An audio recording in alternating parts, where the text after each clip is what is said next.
In nursing practice, ethical dilemmas that test the moral compass of even the most seasoned professionals can arise. My name is Mary Bond, and I am a certified academic nurse educator and student pursuing my Doctor of Education degree. Today, we are going to delve into a scenario involving suspected drug diversion by a registered nurse. In this scenario, a nurse has just seen a coworker who is also a good friend put a pain medication dispensed for a patient into their pocket and then go directly into the staff restroom. The nurse is now confronted with a decision, whether or not to say something.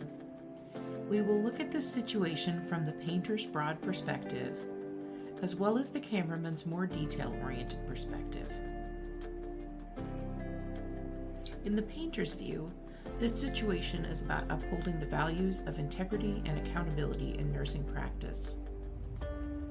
From the cameraman's perspective, this is truly about protecting vulnerable patients and ensuring ethical conduct in every action we take.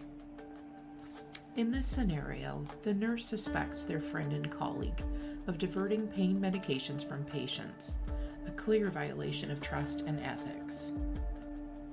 According to the Joint Commission, drug diversion is a threat to patient safety, including inadequate pain relief, suffering, and potential unsafe care related to the nurse's impaired performance.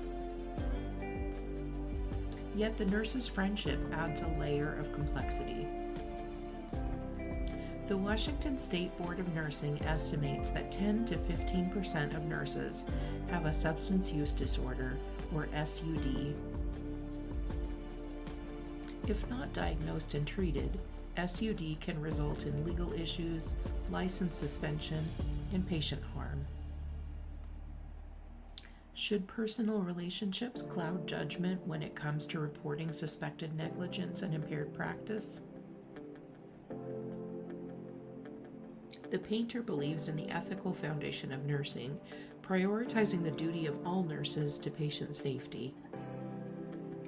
All employees have a duty to report incidents of suspected or observed drug diversion. Reporting will also help ensure the nurse with SUD receives needed help. Many states now have voluntary alternative to discipline programs in place that focus on treatment of the underlying disorder. But the cameraman still notes the nurse's emotional struggle. How do you balance professional obligations with personal relationships in a situation like this?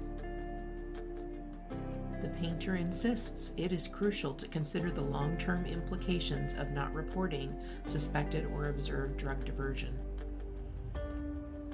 Failure to act could further harm patients and erode trust in the nursing profession.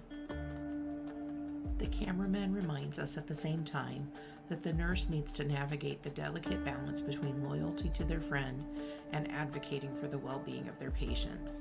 It is a difficult decision. Will the nurse choose their ethical duty or prioritize their personal relationship? I look forward to your feedback and proposed solutions.